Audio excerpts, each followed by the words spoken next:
This is Jamie Drummond for Good Food Revolution. I am here with James Grundy, who's joining us all the way from London from the Small Beer Brew Company. How are you today, sir? Jamie, very well. Glad to be here.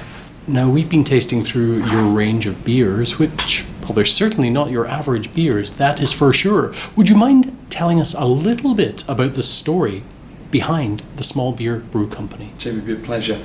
So, small beer is historic in that in the 16th, 17th and 1800s, in fact, people drank small beer as the alternative to water. Everyone.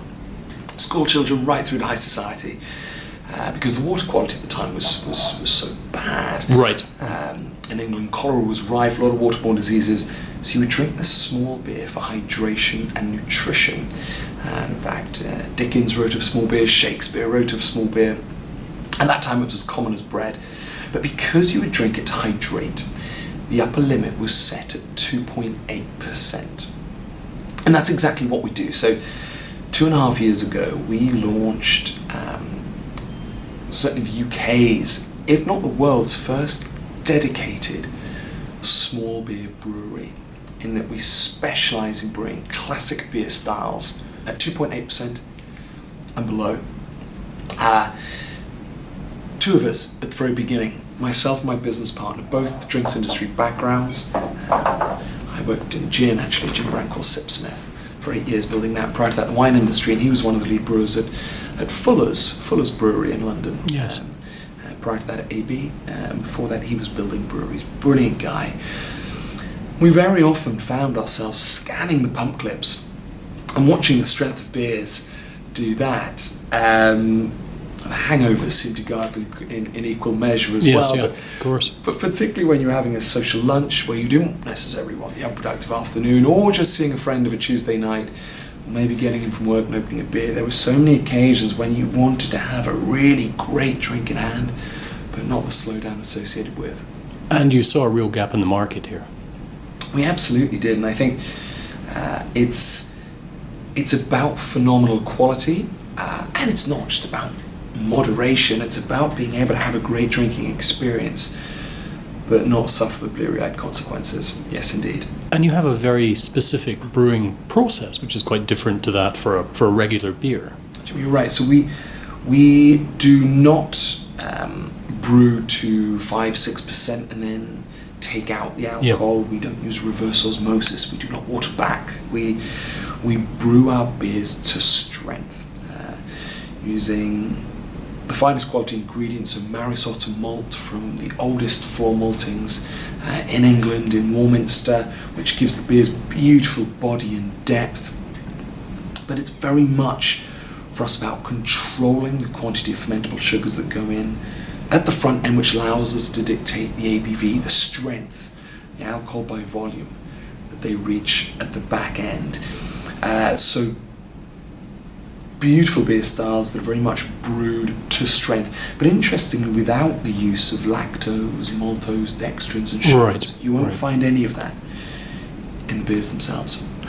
And the UK is known for its love of beer, sometimes a little bit too much of a love of beer. How were your small beers accepted in the UK market? Very well. I think I always liken it to a food reference, in that we've got a growing vegan culture, and indeed a teetotal culture. Yes. But seemingly the far bigger market is those that are saying, actually, I'm not now eating red meat 6-7 nights a week, but maybe 3 or 4. And I think a lot of us are approaching our alcohol in a similar way, because if anything, everyone seems to be getting busier and busier and busier, but we don't want to forego that social occasion. But you are up early for that morning meeting, or maybe you do want to go to the gym, or you're up with the kids at 6 a.m. Yeah. Or you are having that social lunch. There are so many occasions that were presenting themselves, and I think there's a real acceptance now within the UK marketplace, certainly, and hopefully more and more abroad as well, that it's okay to order a really true session strength, lower strength beer. as long as the quality is good as well, and that's what we pride ourselves in. And I suppose maybe to close things out, we do a lot around responsible production. For those of you watching who have been to breweries in the past, you'll typically see the brewers in wellies, hose in one hand, squeegee in the other, and they're moving a lot of spent grain around the floor.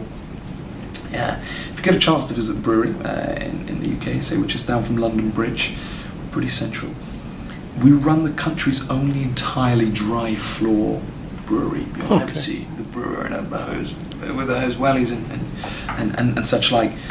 And it's one of the things that's allowed us to reduce our water usage from an industry standard of 8 to 10 pints of water to brew a single pint of beer down to just 1.5 pints of water per pint of beer brewed. The brewery itself is run off 100% wind, water, solar power. And it's actually what's been one of the reasons that we've become certified as London's first B Corp accredited brewery, one of the highest business certifications globally around social and environmental responsibility. But a fascinating brewery to see, both from a production, very pioneering production perspective, and the way that the kit is designed to specialise in producing small beer. So it's custom built equipment for this style of beer? Very much for this style of beer exclusively. We can't brew big beer, 5, 6, 7, 8 percenters, but we think we can brew the very best small beer that anyone's ever tasted. So, and the hand, I maybe touched on it at the beginning, but that's the hand of my business partner, Felix. And we wanted something that would cross a language barrier, a border, a busy bar, something people would engage with, people have fun with. What are you drinking? We'll take two small beers. And it's pencil drawn as a nod to the historic, those Shakespearean and Dickensian roots with which small beer originally found its home, but the clean lines in that we make it for today. Busy lifestyles when you still want the enjoyment, but arguably without the consequences that so often come with. Well, I really appreciate you sharing these beers with us today. They're not in the Canadian market as of yet, but we may see them in the future. We certainly hope so. Thank you very much, James. Bye for now. Thank you. Cheers.